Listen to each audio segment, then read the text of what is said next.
The world didn't ask if you were ready. It just shifted, slowly, and then all at once. Stores that used to take cash now ask for a card with a chip. Phones that once flipped open now recognize your face. Mail comes to your inbox, not your front door. And every week, it feels like something you understood is replaced by something new, with no instructions, no warning, and no one checking if you're still following along. You might have laughed at first, asked a neighbor how to reset the Wi-Fi, asked your grandson to fix the thing on your phone. But after a while, the questions start to stack. You forget how to open a file. A website asks for a password you can't remember. Someone sends you a link and you don't know where it went. And one day, you find yourself sitting at the kitchen table, holding a tablet you barely use, wondering quietly, is it just me? Am I falling behind? Here's the part no one says out loud. It's not your fault. It's not your failure. The speed of modern technology is not designed for learning.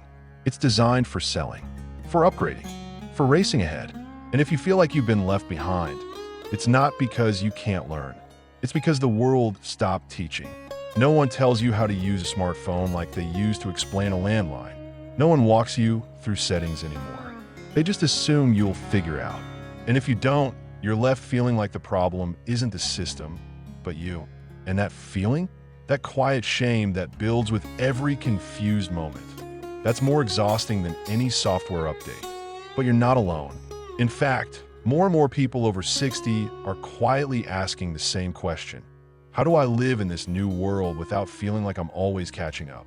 And here's the answer, one that no tech manual will give you. You don't have to keep up. You just have to stay connected to yourself, to what matters, and to a pace that honors how you learn. Over the next few minutes, we're not going to talk about how to master technology. We're going to talk about how to soften around it, how to stop letting it steal your peace, how to approach learning new things, not with fear, but with kindness. Because stress doesn't come from not knowing. It comes from the story we tell ourselves when we don't know. And that story can be rewritten. Let's begin by looking at the weight most people carry before they ever touch a screen. The fear of looking foolish. A fear so quiet, so deeply rooted, that it often keeps people from trying at all. That's where we'll turn next. Not to blame, but to untangle the knot gently, together. It's not the screen that's intimidating. It's the moment your finger hovers over a button and you pause.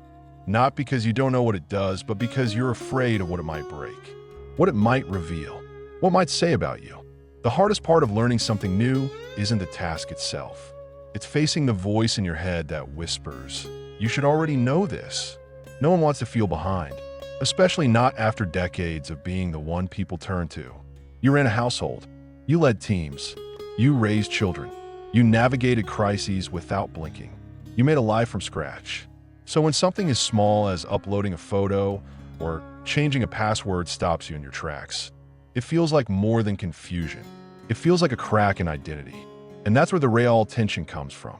Not ignorance, but pride. The quiet grief of no longer being the one who knows. The fear of asking for help and being met with a sigh. The experience of explaining your question carefully, only to be told, it's easy. But it doesn't feel easy. It feels layered, vulnerable, personal. And so many simply stop trying. They nod along. They avoid new features. They say, I don't need all that. But often, behind those words is not disinterest. It's self-protection, because being seen as slow or out of touch or in need of instruction after a lifetime of competence, that's not a small thing. That's a tender, unspoken ache. But here's the shift. You're not behind. You're brave. You're stepping into a world that was not built for your rhythm, and you're doing it anyway. You're showing up in spaces that change without warning, that speak in terms you didn't grow up with, that assume you'll keep pace with an industry built for speed, not stability. And still you try. That's not a failure. That's courage. Helen, 74, told me she avoided using her new phone for nearly a year. I was afraid of looking stupid, she said, even in front of my own family. Then one day, her granddaughter sat beside her, opened the camera app, and said, let's just take pictures. Nothing else. Just that. And something inside her softened. It felt manageable, Helen said, like I was allowed to begin small. That's the key. Learning in later life isn't about downloading fast. It's about disarming the shame, about replacing the fear of being wrong with the joy of being curious again, about making room for your questions without apology. Because there's nothing foolish about not knowing something you were never taught. And once that fear begins to loosen its grip, the experience changes. You stop trying to catch up. You stop pretending. You begin to learn, not for approval, but for your own power. And that changes how you engage with the world. But there's still another problem that feeds the stress. It's not just how you feel, it's how technology is offered to you. How fast, how impersonal, how overwhelming it all becomes. And that's the next door we'll gently open. Not to catch up, but to slow everything down. So it starts to feel human again. You don't need to be a tech expert to feel overwhelmed. Sometimes all it takes is opening a new app and being bombarded with 10 different pop-ups. Sometimes it's a single screen filled with icons you don't recognize, buttons with no labels, and updates that change everything overnight, just when you were getting comfortable. And that's not your fault. That's the design. Modern technology wasn't created for peace. It was created for engagement, for efficiency, for speed. The people who build it assume that everyone learns in the same way, quickly, visually, intuitively. But that's not how real learning works, especially not after 60, when your brain has decades of patterns that need time, patience, and clarity to gently adjust. You're not slow. The world is rushing. And in that rush, something gets lost. Explanations, guidance, context, instructions that make sense. Instead, you're given a screen and expected to swim. And if you hesitate, the system pushes forward anyway. A skip step here, a forgotten password there. Before long, it's not just one app that feels confusing, it's the whole digital world. And what's worse is how society talks about it. It's intuitive, they say. It's easy, but for whom?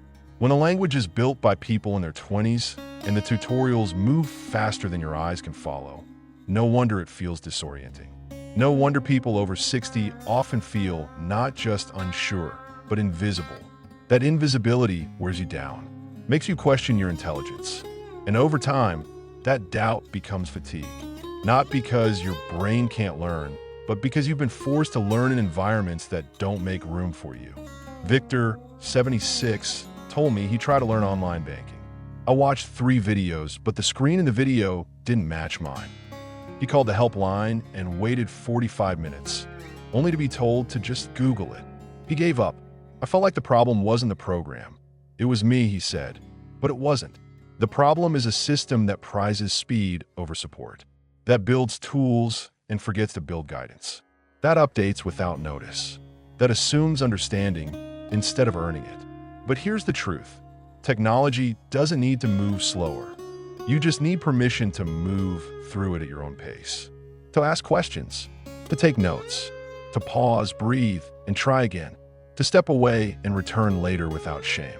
Once you release the idea that you have to learn quickly or all at once, or without help, something shifts. The screen no longer feels like a threat. It becomes neutral again, a tool, one you can pick up and put down as needed, one you can explore, not conquer. And that's where real learning begins, not in speed, but in rhythm, in reclaiming the pace that feels kind to your nervous system, in remembering that you're not here to perform. You're here to participate in life on your own terms. So how do you begin that kind of learning? The kind that respects who you are and how you move?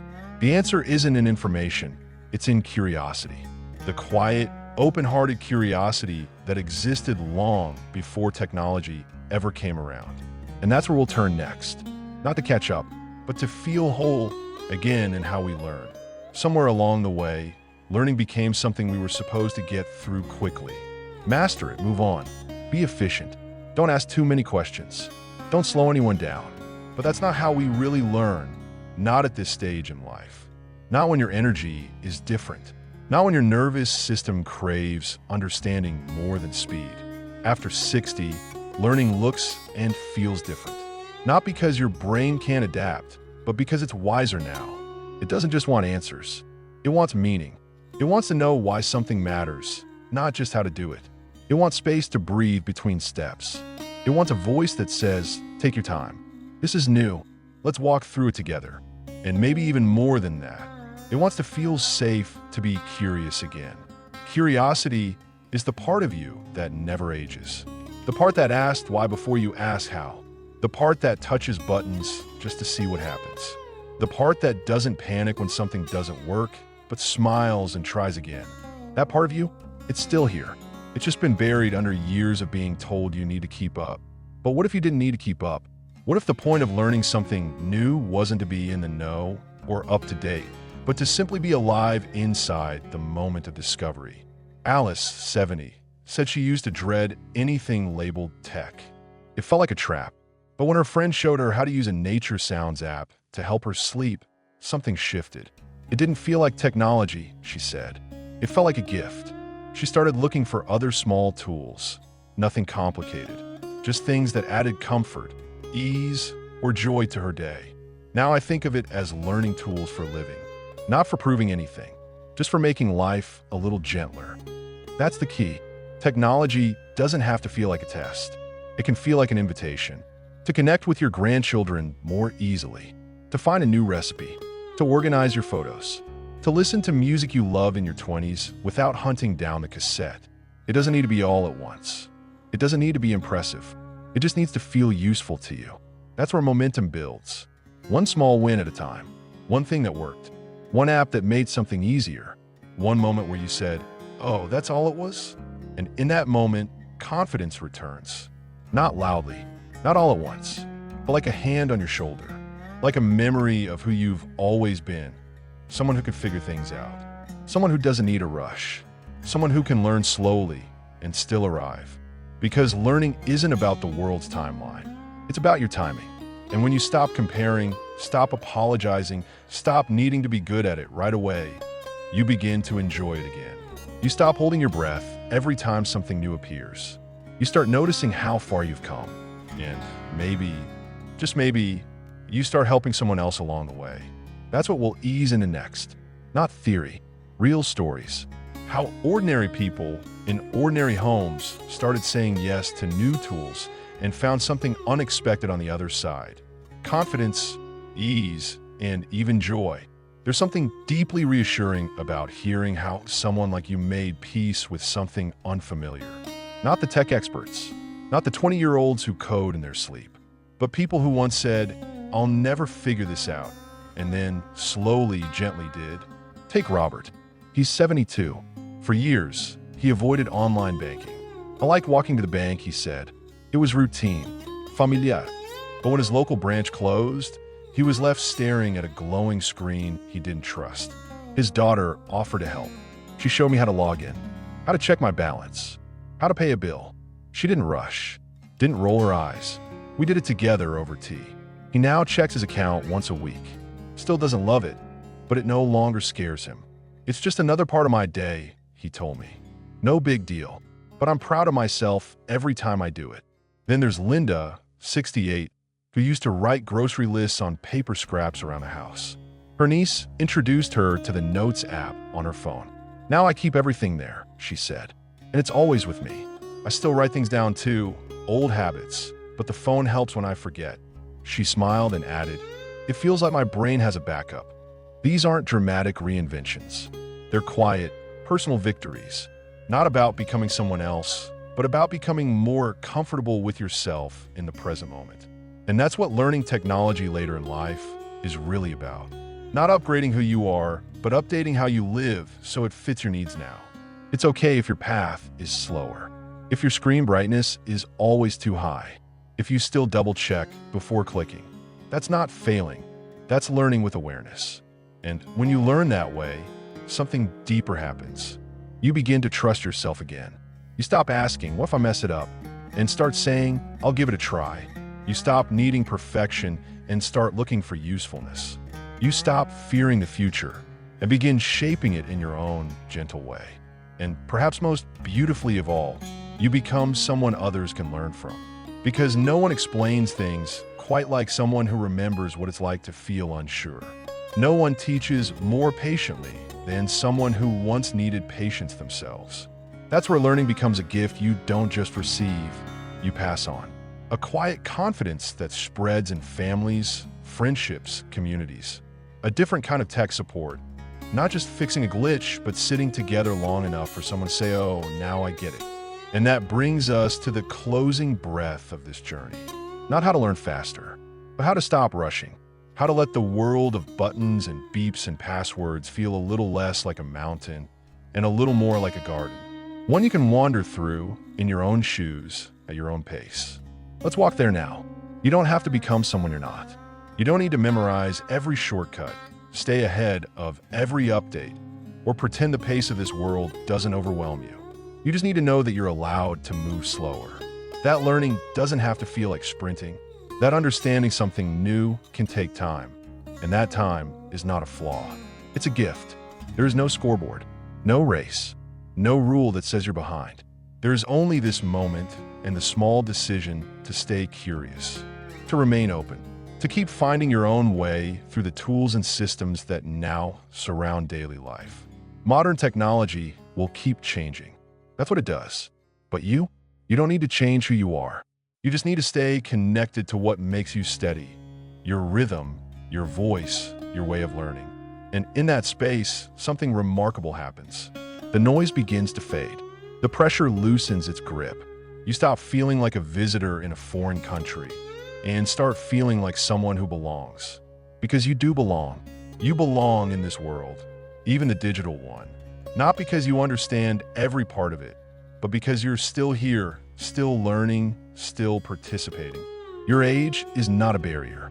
It's a perspective, a wisdom that technology desperately needs, because the world doesn't just need more speed. It needs more patience, more kindness, more memory. And when you bring that into the room, into the family chat, the Zoom call, the tablet on the kitchen table, you're not just keeping up, you're grounding everything, making the digital world more human simply by being in it as yourself. So the next time something doesn't make sense, pause. Don't rush. Don't apologize. Ask again. Breathe. Take a note.